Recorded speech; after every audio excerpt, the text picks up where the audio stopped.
So, welcome to Scandinavia House and tonight's program, Writing the World from Copenhagen to New York.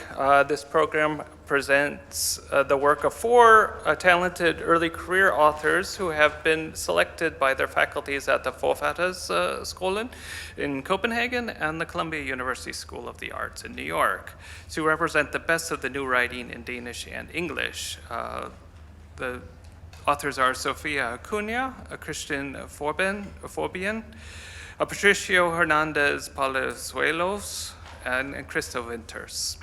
This is one of many Danish literary events we have at Scandinavia House this semester. We'll be presenting the works of Harold Fortsman, Kim Simonsen, who is from the Faroe Islands, and Pernilla Ibsen.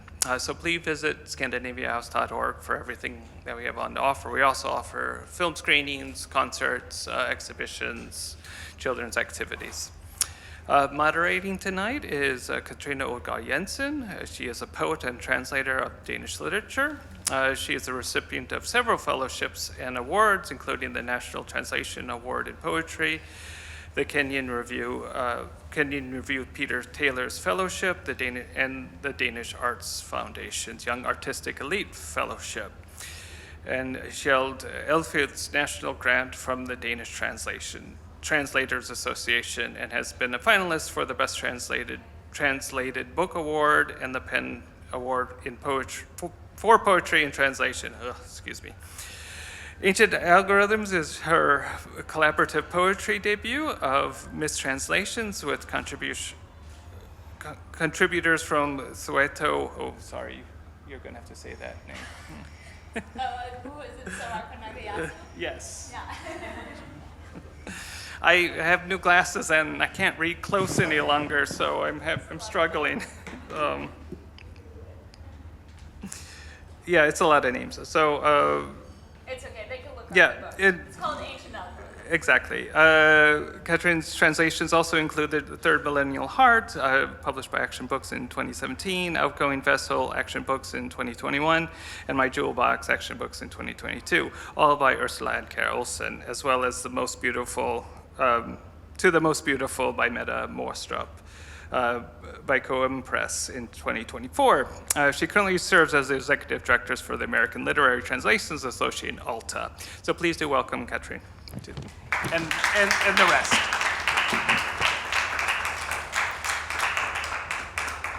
Well, thank you so much, Kyle, for the introduction and for generously hosting us at Scandinavia House again. I feel like this is my home away from home. Thank you for having us. And good evening, everyone. It's so wonderful to see so many of you here. And tonight's event is, as most of you probably know, part of Columbia University's word-for-word literary translation exchange. So a few words about word-for-word. It was conceived by the School of the Arts writing program faculty in 2011 in the belief that the practice of literary translation can expand writers' perspectives on their own work and transform them as literary artists. Since then, the program has built a quite remarkable history of international partnerships spearheaded by Susan Bernofsky, Director of Literary Translation at Columbia, who's here with us tonight. Columbia MFA writers have been paired with peers in Leipzig, Barcelona, Turin, Amman, and Helsinki, as well as with Gallaudet University for an American Sign Language exchange. In each case, students are paired across languages and spent several months translating each other's work. Typically, Columbia writers spend a week at their partner institution abroad, attending workshops and courses, and then the partner students come to Columbia for a final workshop and a public presentation like the one we're sharing tonight. Over the years, these collaborations have led not only to wonderful experiences and lasting friendships, but also published anthologies and excerpts in international literary journals. This evening, we're celebrating a new partnership between Columbia MFA students in writing and alumni of the Danish Academy of Creative Writing, Forfatterskolen. As with every word-for-word exchange, the writers translated each other's work, Columbia students translating the Danish texts, and the Danish alumni translating the Columbia texts. But something that is special this year is the format of the collaboration. So instead of the traditional one-on-one pairing, the writers decided to work two-on-two. The two Danish alumni collaborated together on translating the Columbia writers, and the two Columbia writers collaborated together on translating the Danish writers. So tonight you will have the chance to hear a bit from the results of that collaboration, as well as the original work of the participating writers.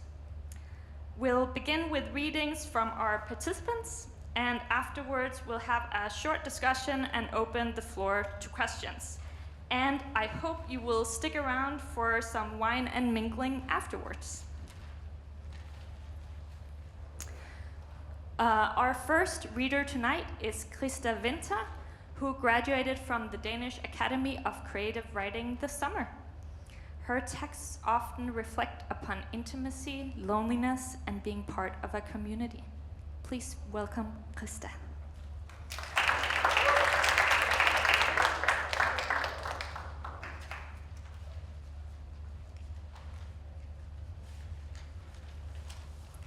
So I'm going to read from a longer project taking place in a small village in southern Denmark, close to Germany. And I'm reading an excerpt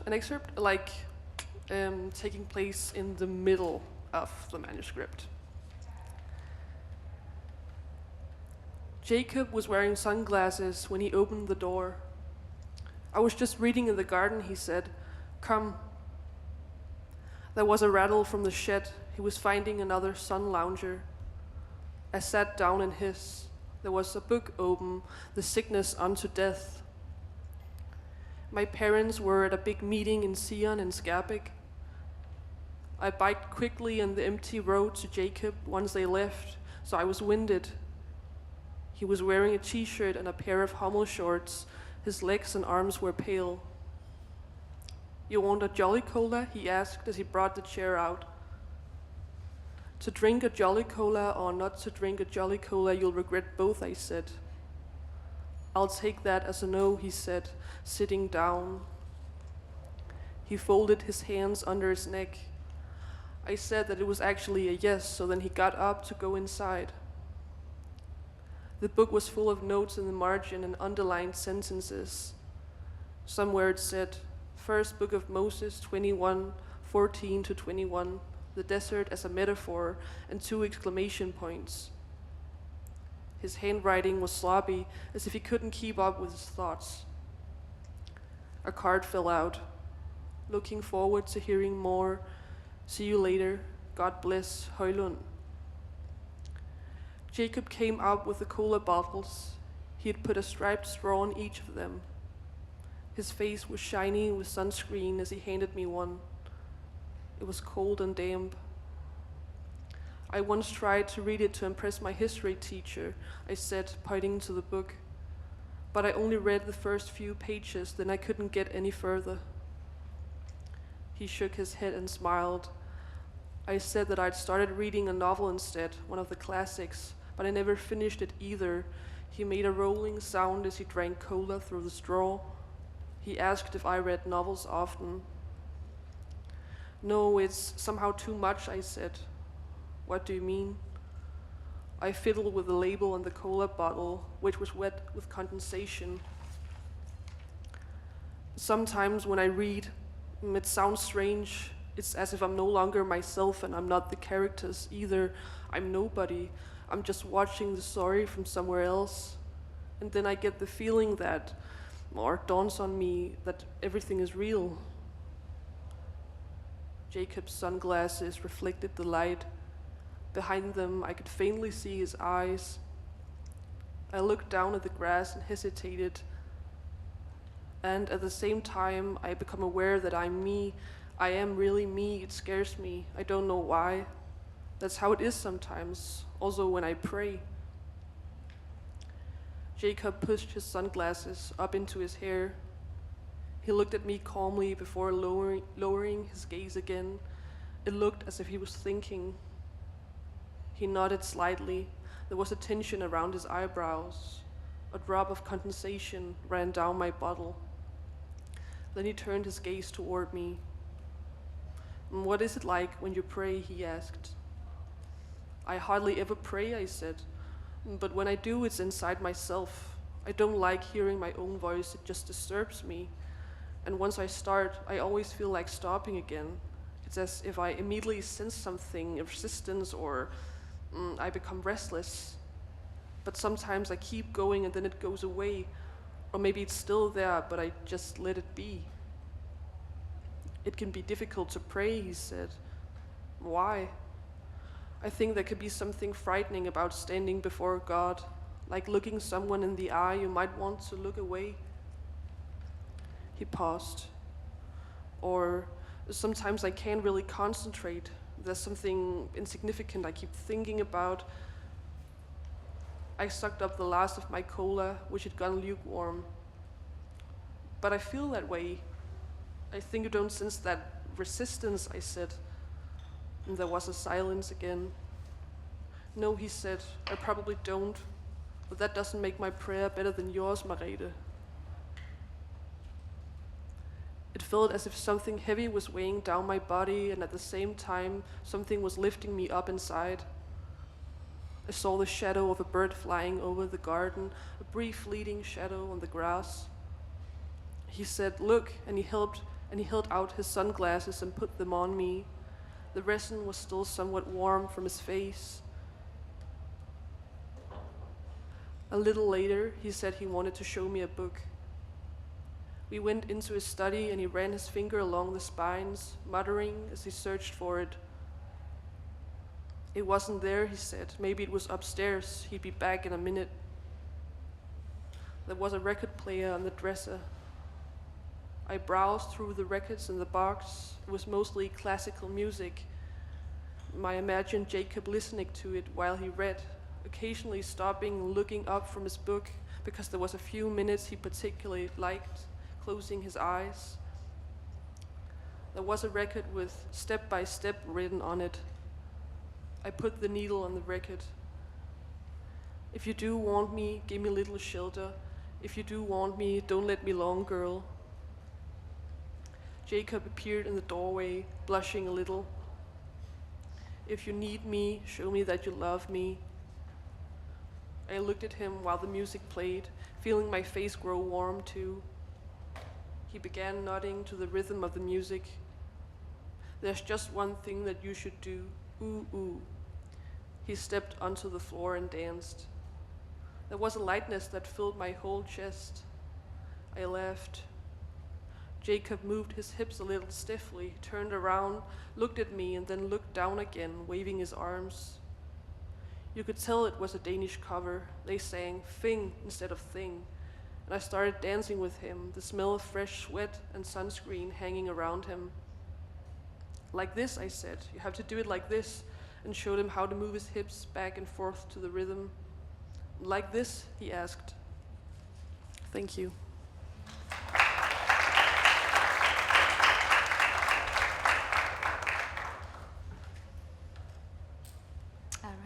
Our second reader is Christian Fobian. Christian graduated from the Danish Academy of Creative Writing this summer as well. Their poems explore gender and group dynamics through magical realism. They are also an editor at the publishing house Basilisk. Please welcome Christian.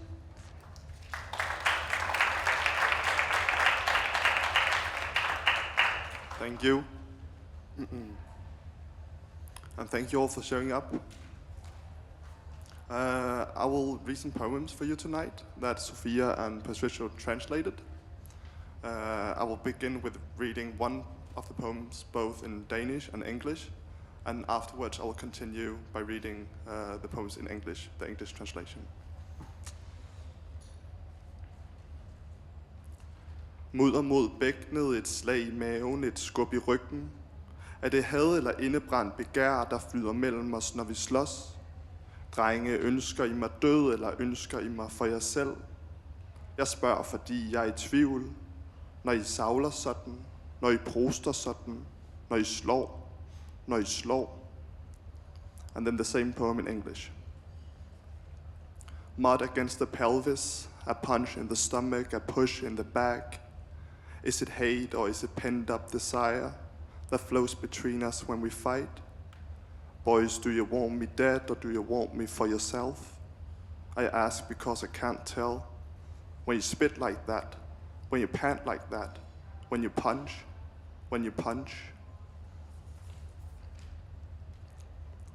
One must learn to hate oneself before one can hate others. At the top of the knoll, Elm Mother stretches her trunk.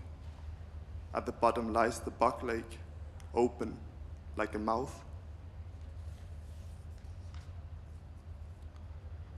The punch is not just violence, the violence not just a blow.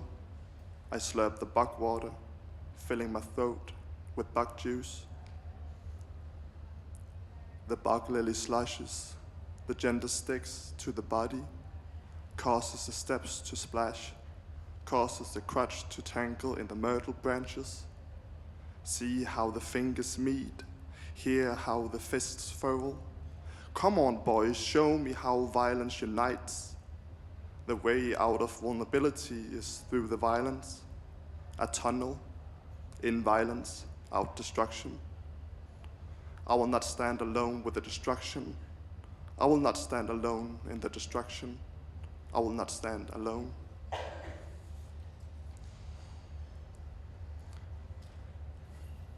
The punch is not just violence. The violence is also erotic. My fear, my anxiety also possesses an erotic interface. The skin is red where the blow hits, cheeks redden, I cry. I mourn us, boys. I mourn our attempts to touch. Blind owls sitting in the trees. Why don't they say something? Why don't they hoot no more? If the punch is an attempt to approach each other, if the punch is an attempt to advance, I would like to make an attempt. I would like to make 2, make 3, make 4, make fight. For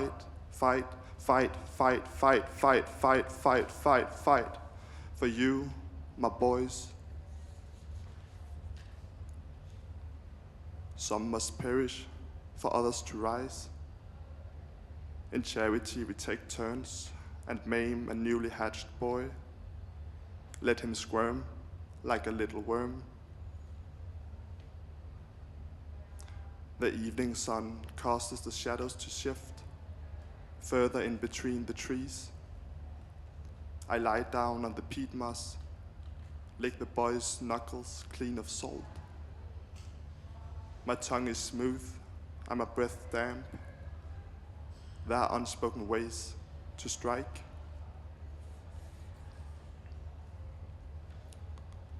The sun hammers down on us, so we hammer it back. Let it crash into the city, lie and bleed out there. Afterward, we stroke our fingers like matches, up the thighs, the buttocks, the loin. Let the touches hang and shine in a burning sorrow under the elm. Elm Mother's crown is leaking.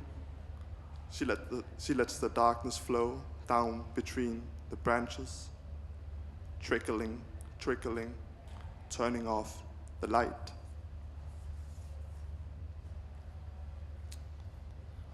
A series of hands is a series of actions. The same can be said for a series of mouths.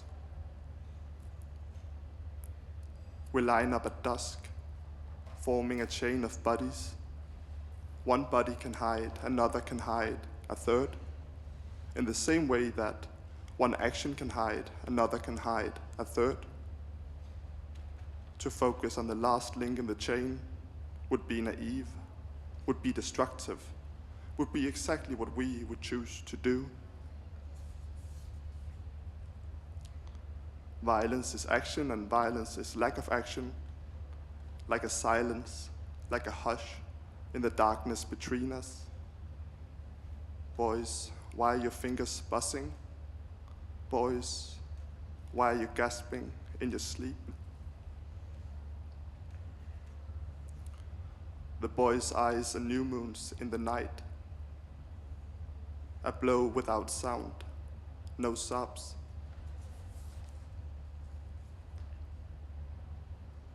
Eye contact is also a contact sport. The wobblers suddenly lit up. I could cry over the intimacy we never shared.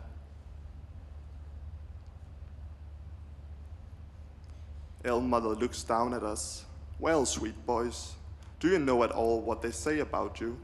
Do you know at all what violating abusers you are? What completely careless dickheads you are? Yes, you are and remain the ones they fear at night, lurking, lusting for violence in the shadows, the horniness that ruined the hygge. Conscience crunches when you step on the peat. Behind Mother, the city burns out for the night. I step away, step out through the furry pupils of twilight, sneak back into the bog lake. The liquid welcomes, my body settles. Self-hatred must develop from under the surface. Self-hatred must lead toward destruction. Self-hatred will lead toward destruction.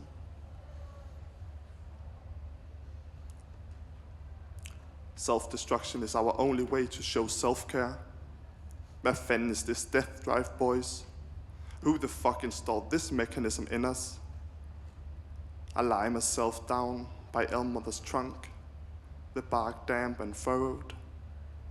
I try to keep quiet, try to keep the hate close to the body close to the hate close to the body close to the hate. Watching oneself crumble, becoming worthless. Watching oneself crumble out of a community, becoming worthless in our community, boys, and simultaneously to see oneself increase in value in another.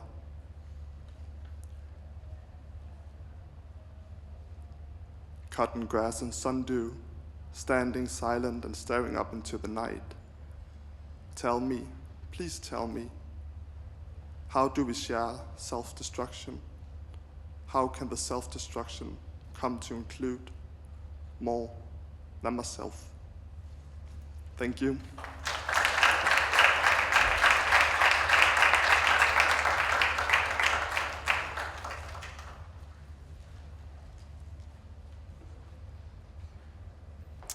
Our third reader tonight is Patricio Hernández Palazuelos. Patricio is a Mexican poet and translator based in New York City. His works explore the ideas of identity and urban life in an exophonic way. He translates from Spanish and Nahuatl. Sorry, I couldn't read. I had written the pronunciation down and then I couldn't actually see what I had written. It is Mexico's largest indigenous language. He also speaks French. Please welcome Patricio.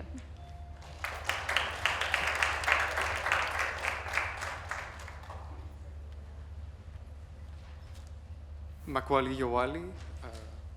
I just wanted to start with words of an American indigenous language because I think that is a little bit a way to show defiance in these times, especially since as someone in my position, I really cannot do much with fears of finding a one-way ticket out of the United States. What I want to do tonight is that I also want to showcase Christian and Krista's work. So I will only be reading 2 poems, but I will have Christian up again to help me reading the Danish translations. So all of you can get a little bit of that wonderful translation they did.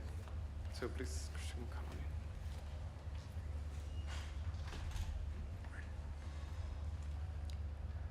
Matar mariposas.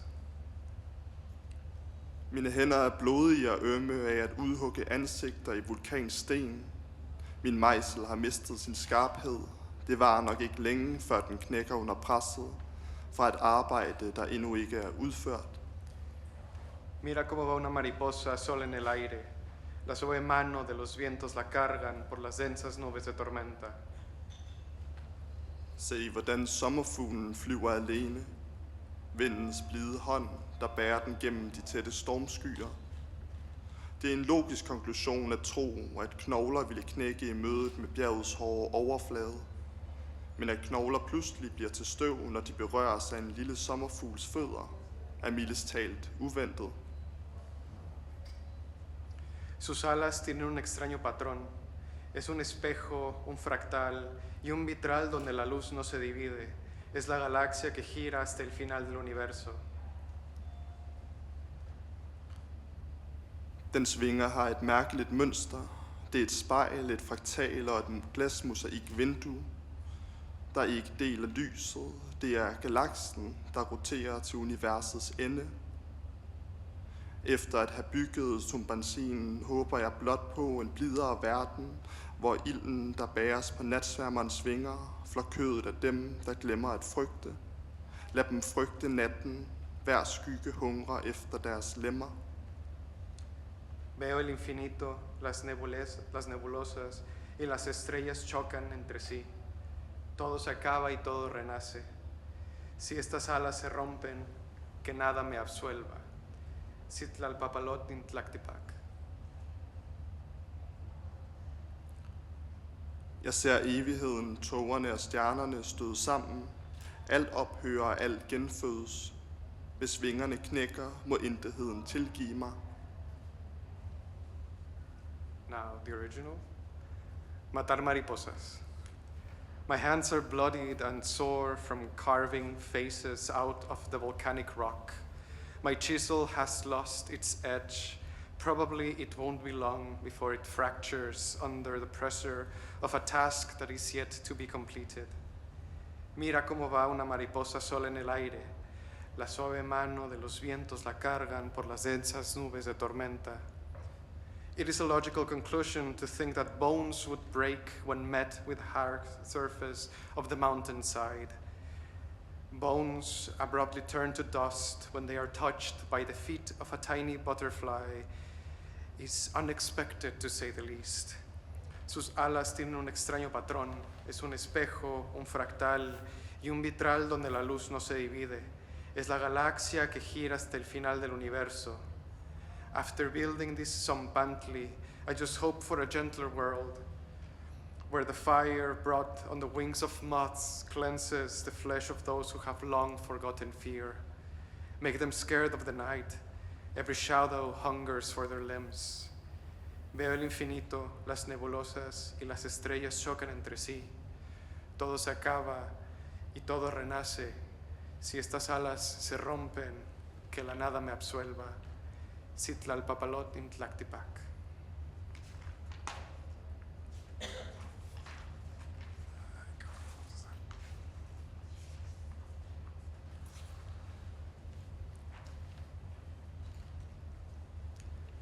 Las palomas. Der findes ingen oversættelse af tidet på spansk. I hvert fald ikke direkte. Du kan blande farver sammen og få et resultat, der minder om. Det er som at sammenligne farverne i fjerne på brystet af duer i New Yorks gader. Urbane farver, der ender som en gråskala, i modsætning til farvepaletten i Mexico City. En gradient af grønne, lilla og blågrønne. Y verdazules. Og blågrønne. Azul verde, aqua, azul Tiffany, turquesa, ultramarino, cian, color que es frontera tangible y delicada entre tierra y agua, tonos primigenios que llevan la singularidad en las alas de un colibrí. Grønblå, akvamarin, Tiffany-blå, turkis, ultramarin, cyan. Farver, der udgør den synlige og sarte overgang mellem vand og jord. Urtoner, der fører til ejendommeligheden ved en kolibris vinger. Paloma er alt for smukt et ord for duer. Alt for sart og hurtigt som forårsluft. Det passer ikke til det rå ydre, den runde form og solbeklædte flyvende objekt, der glider gennem de travle gader, ventende på at bringe held til et uopmærksomt offer. Den renseregning vil blive dyr. Himlens rotter er et menneskeskabt skadedyr, skubbet væk og dømt til at miste sit navns skønhed. Las palomas. There is no translation for teal in Spanish. Not directly, at least. You can mash colors together and get an approximate result. It's like matching the hue of the feathers on the chest of pigeons on the streets of New York. An urban tincture that ends up as a grayscale, unlike the color scheme of Mexico City, a gradient of greens, purples y verde azules. Azul verde, aqua, azul Tiffany, turquesa, ultramarino, cian, color que es la frontera tangible y delicada entre tierra y agua, tonos primigenios que llevan a la singularidad en las alas de un colibrí. Paloma is far too beautiful of a word for pigeons, too delicate and swift like the spring air. It doesn't match the rugged exterior, round shape, and soot-covered flying objects that glide through the busy streets, waiting for a careless victim to make lucky. That dry cleaning bill would be costly. The rats of the sky are a man-made pest, plucked away and forsaken to lose the beauty in their name. Thank you.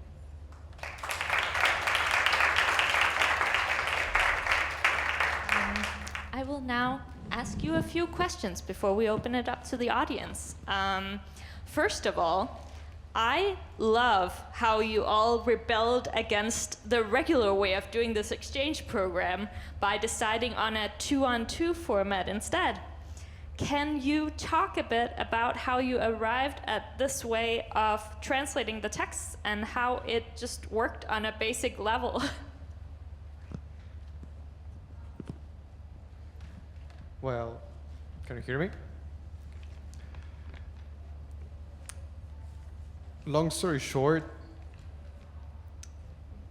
I think we just ignored the directive of pairing up. Sorry, Susan. But also, when we arrived at Denmark, at Forfatterskolen, they told us how one of the big aspects there was community and how collaboration was not only encouraged but almost required. And so following that, I think it was really easy for us to be like, okay, 4 heads are better than 1. And so, yeah, I think that's how we arrived at that. And I think in the end, the result was pretty good. And can you just tell us for a second, did you two Columbia writers know any Danish before this exchange? Tak, thank you. Yeah, the only Danish I learned in Copenhagen has how to ask for a beer. En øl, tak. So yeah, no, we were basically in the dark, so yeah.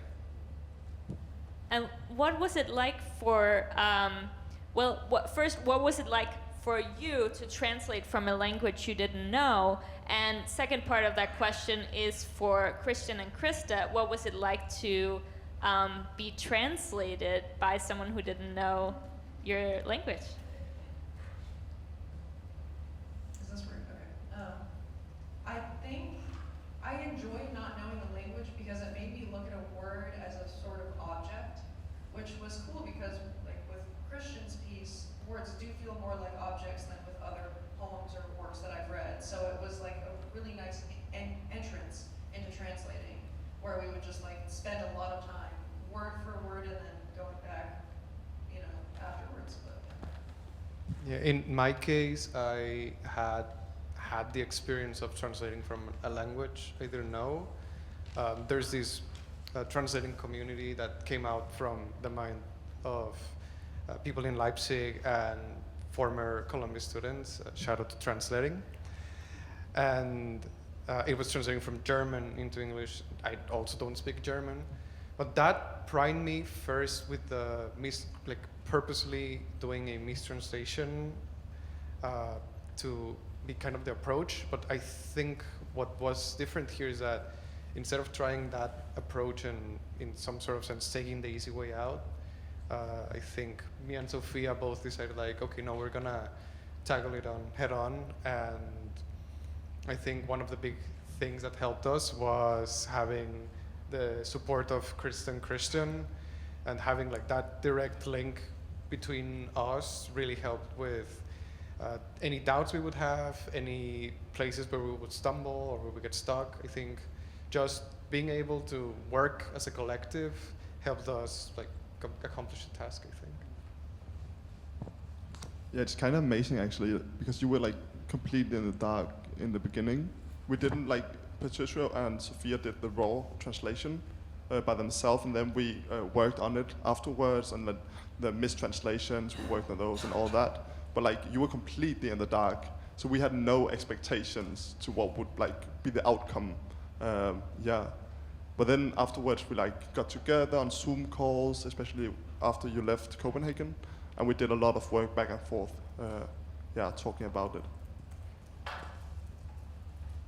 And then actually you came together again yesterday for a final workshop to sort of polish your translations, and I had the pleasure of being there for that, which was just a riveting experience, I have to say. It was pure workshop magic. Just the generosity of spirit was large in that room. Were there particular challenges that you faced moving between English and Danish, whether it was in terms of idioms or rhythm or cultural references? Is it working? Mine? Okay, I think like English and Danish are really different, especially regarding like the sentence structure. Like we talked about that before. Like the ing form in English, for instance, that allows like a big like flexibility, or like another kind of fluent sentence structure. You can really experiment a lot, play around. Like, but in Danish, it's more like you are more obliged to follow certain sentence structures, and that like meant that we moving back and forth, that we had to like recreated in the rhythm in a very different way, and that was really challenging, but also that was what was so interesting about translating it. I think in our case, we struggled with the fact that Danish has like less words than English overall, and sometimes in Danish a word can just be a million things. And so when we approached our translation, we would we found some words that could be a part of the body or an animal or like a concept. So trying to get the overall like feel of the pieces and getting like to know what we were translating was a little bit difficult at times. But again, I think, and I cannot stress this enough, I think having our Danish peers supporting us and being like, okay, no, this word is actually this. That's what they think took us home. But I think that's quite interesting actually, because we had like a few cases where one word in Danish could translate into like 3 different words in English. So sometimes we would vary, like we would do like one of the words that could be like punch, but also a blow. That would be the same word in Danish, but that's like different in English as well, and some other cases. Like in Danish, you need more words to say something that you could say more like precisely and in a shorter way in English. And then also, Katrine, you had mentioned yesterday, like it's more normal to be repetitive in Danish, and it sounds good. And it's like when I hear in Danish, I'm like, oh, that sounds so beautiful. But then when we translate it into English, it sounds like a mistake. It's so weird. And so we came up with the less words problem. Like we had to come up with punch and blow. We had to like separate them into 2 words. But it's interesting. And did you discover something new about your own writing by seeing how your partners approached translating it? I think you come to realize like what's the essence of your writing, like what's the most important part. Is it the rhythm? Is it the, like, of course the meaning, but like also is it the rhythm? Is it sometimes like,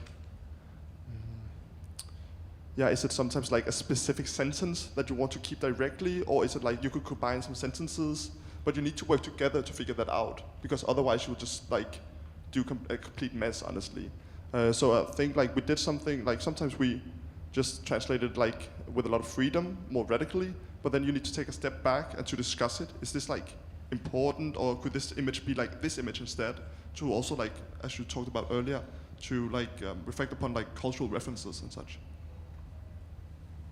I think also having like someone translate your work does show what's exciting about it in a sense, because talking with Chris and Kristen, telling us like, oh, this part is really interesting, or can you please explain what was going on through your mind when you did this?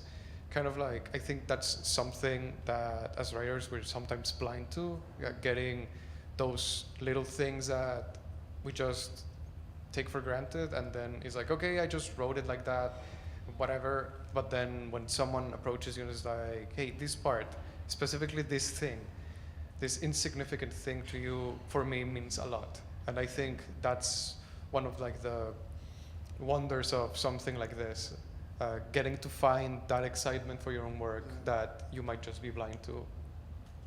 I think also, especially with your work, like we didn't want to translate all of like the different languages into Danish, because then we would lose like, all the languages, of course, like the whole like point of some of your poems at least, like what's like interesting, like really interesting, and like I would say also groundbreaking in Danish literature.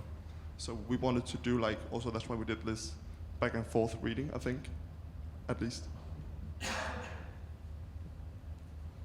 I should go first.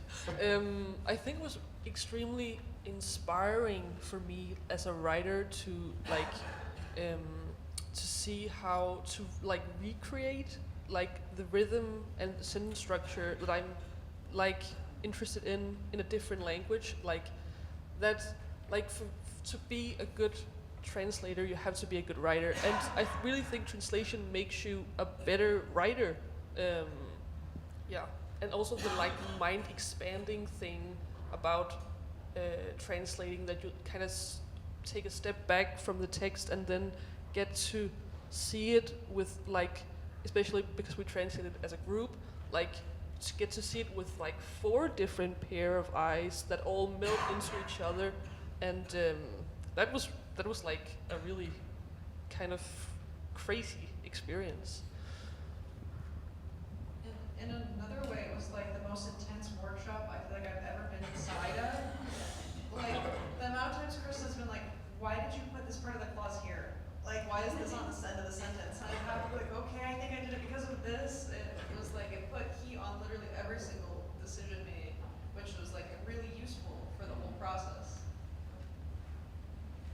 And in terms of working as a group also, I was wondering if it at all changed your sense of ownership over the final text, whether it was over the translated text or over your own original text as well. I think regarding both the original and the translated one, I think that you like, I think I forgot the ownership in a way, and I think that giving up that self-consciousness really allows you to, you have a much bigger freedom when you kind of let go of yourself in that process. I think also one of the things that helps with working as a group and just foregoing of ownership as a thing for the text was the fact that we gave ourselves permission to both make the text our own and just to have fun with it. And I think that's the important part, that we were able to just creatively explore all of these wacky solutions to all of these problems, that having 4 different people with 4 different styles of writing, like working on 4 different things at the same time, like that whole thing would break anybody. And I think just deciding to break our heads, our collective head, like a little bit at a time, was what kept us sane in that sense. All right, I have one final question for you, and then I want to open it up to the audience. Looking back, what do you feel you'll carry forward from this exchange into your future writing or translation work? I think at least I want to do a lot more translational work, both like combining it, not necessarily that it's like a translation, fully a translation, but also just like combining my own work with translations in multiple different ways. We actually like went to a bookstore yesterday after the workshop, the long workshop, and then we found this amazing book. What was it called? Repetition 19 by Mónica de la Torre. Shout out. But that's amazing, and that's a way of combining it, I feel like. And I also think what we talked about yesterday, like not being in control and being more bold, that is something that I have definitely learned, because as a control freak, I think it's really difficult to let go of the control. But like in the collaborative translational process, that gives you so much more. I would agree with that. And like the idea of just being a radical translator and how it feels like, you've mentioned this, like it feels radical even though it's a small decision, but I felt like once I had seen that, when I was especially working on Krista's, I was like, my mind blew open. I was like, oh, I can just take this period out and then make this one sentence and then do this, and now it sounds correct. But that feels radical in the moment. Like these changes feel so big, and so now translating, I feel like now I've broken through that wall. And I would say just keep your own work and translating, like writing something new or translating something as a conversation, as an invitation, as a collaboration. I think also when we got to look at your forthcoming book, Ancient Algorithms, we see this conversation that happens between a translation, a creative mistranslation of the original, and then a response from the translator to that creative mistranslator. And I think at the end, that's what I take from this, that creative and collaborative idea to just make a mess of things, but then putting it back together in a different way. I love that, writing as an invitation. I will take that with me also. Thank you, Patricio. All right, well, thank you, everyone. Now I would like to open it up to questions. Yeah. Nowadays, are using AI for translations, and how do you enjoy using them? So, can you translate your own work? You put it in a machine that it translates for you in a different variation. So the question is, did you use AI for any parts of this process? Mm-hmm. No, like we use dictionary, like online dictionaries, which is like there's a big difference I think between AI and an online dictionary, because I would use an online dictionary in Danish, so Danish to Danish, and then translate from that the definition that was in Danish. Because if you put it into another type of software, it gives you the most crazy things that make no sense. Like that confused us with like the word for warbler. That was a big one where it gave us like. One of the things it said was like fat. Like that doesn't make any sense. Like Yeah, also, there are so many tools that are not AI.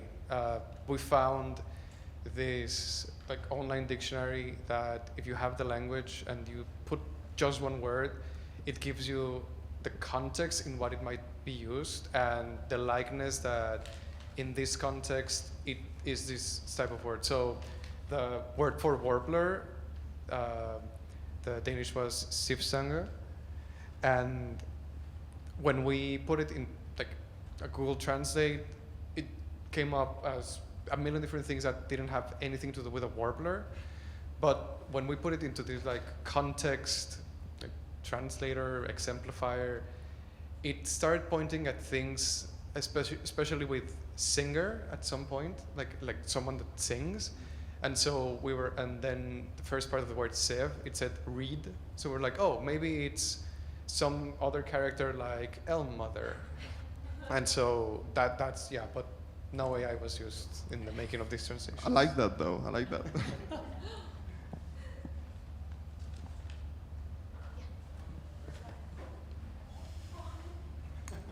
Hello. I came here a little late, so I wasn't able to hear your reading, but I am curious, when you were translating, how did you make sure that you were retaining the original writer's intelligence level with the word choices that you were making? Oftentimes, whether it be, because I speak English, Spanish, and French, I Spanish at home, but when you meet somebody who doesn't have English as their first language, oftentimes people may assume that because they're struggling, they're not as intelligent, as capable. So how do you maintain that level of literacy is a terrible word. Not that, but how advanced they are and how eloquent they are. I think through like conversations, honestly, like talking about what's the voice of this person or this text and what's the tone, and like the environment it's set in and all that. So I think it helped a lot that we were able to like talk with each other, because otherwise I would have missed a lot of like the social clues and also the class aspects and all that, I think, yeah. I'd also say that we talked with each other about what we were setting out to do with our writing, and in that sense, especially us that don't really speak Danish, when we were getting all of these results of like, okay, this word might be this, it was like, okay, so Kristen is really, work is really surreal, very imaginative. How can we choose these words that keep that wildness and this flavorful and colorful language? And also with Krista, that she has like these very witty, funny, and very like poetic prose. So it's like, yeah, let's find words that are beautiful so we can keep the beautifulness of her language. There's also the rhythm question, like the rhythm of the language, which was like another big part. I guess like, again, it's just conversation with each other, because we all value something different in our work that we wanted to preserve. So like whether it's like rhythm or pace or image, we wouldn't have known that if we didn't spend so much time together to talk. Does that answer your question? I have a question for about Patricio's poem Palomas. Is there a word for teal in Danish? We thought about this actually. I mean, like, people sometimes say teal as well. You can say, like, if you go to like a paint store, that would be like the color teal. So in some way I would say no, but like in the same way as in the poem, there's like the different shades that remind of teal. So it's kind of the same in Danish. Yeah.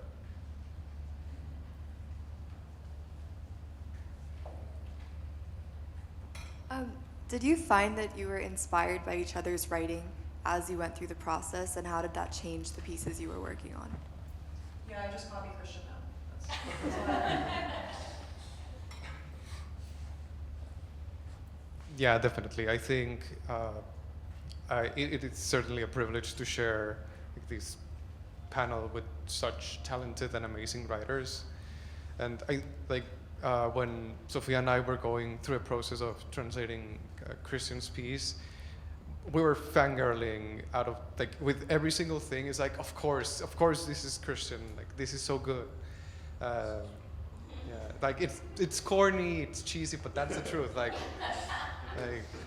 we were able to like feel close and to have a very deep respect and appreciation for the things that each other is particularly good at, I think. But I also think it's such a gift to like read young voices from a totally different like literary circle than what we are used to, Christian and I, from Forfatterskolen. Like sometimes it can be an echo chamber, and like to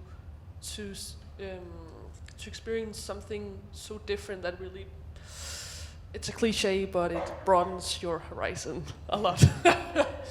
Yeah, it's true though, because like Scandinavia can be an echo chamber, like especially when it comes to literature. A lot of Scandinavian literature is translated from Swedish to Danish to Norwegian, back and forth. So we read a lot of like Scandinavian. So I think that's also why this is so important. So we could get like expand our literary horizon and like translate more different languages and different ways to look at the writing into Danish. Yeah, if that makes sense.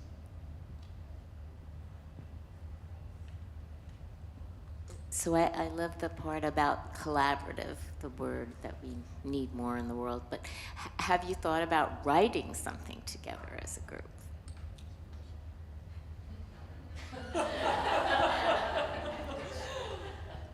Well, I guess, yeah, we now have to get to it. But also they are. But they also are writing together because translation is writing. Yeah, I know. It would be cool.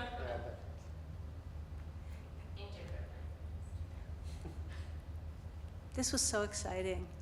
Thank you all. And I know you said like, we broke the rules, we decided to do it this way, but like the whole point of the project is for you all to figure out how to collaborate together in a way that makes sense to you and produce work together, which you obviously did in this really beautiful and inspiring way. I'm so happy and proud to see all this lovely, these really exciting texts that you were reading.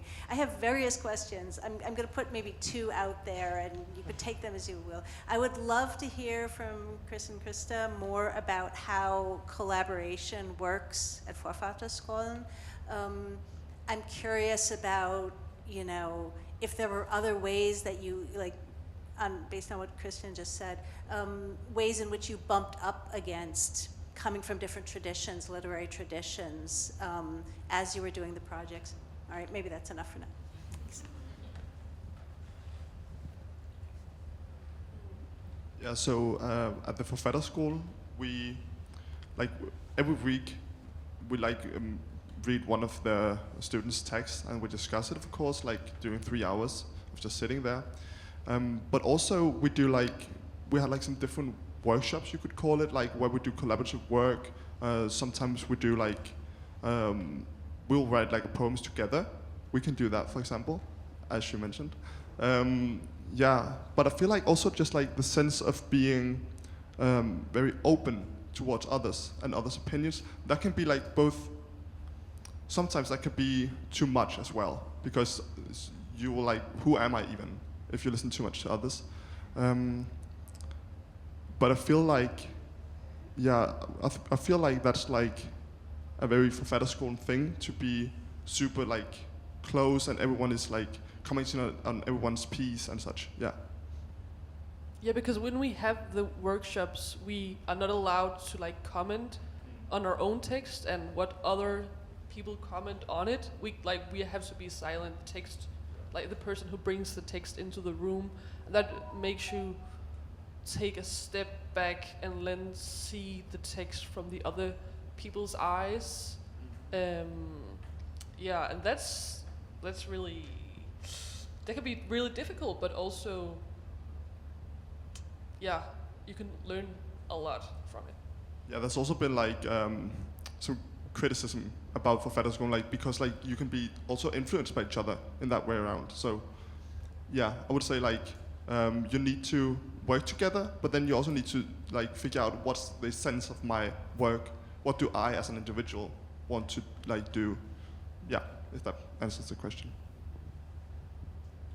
But regarding the different literary traditions, that was the second question, right? Because, and that's what I really during my time at Forfatterskolen, I've really been longing for reading something from a different literary tradition, because we're like so, we have a like, we don't have the like the broadest horizon, I think, at Forfatterskolen, because it's so Scandinavian. So like Patricio and Sophia, like their inspirations, and that was so different from what I have been like reading for most of my life. Yeah, so that was also difficult to understand. Okay, so what is it that you want with this? Because I look through some different glasses. Yeah.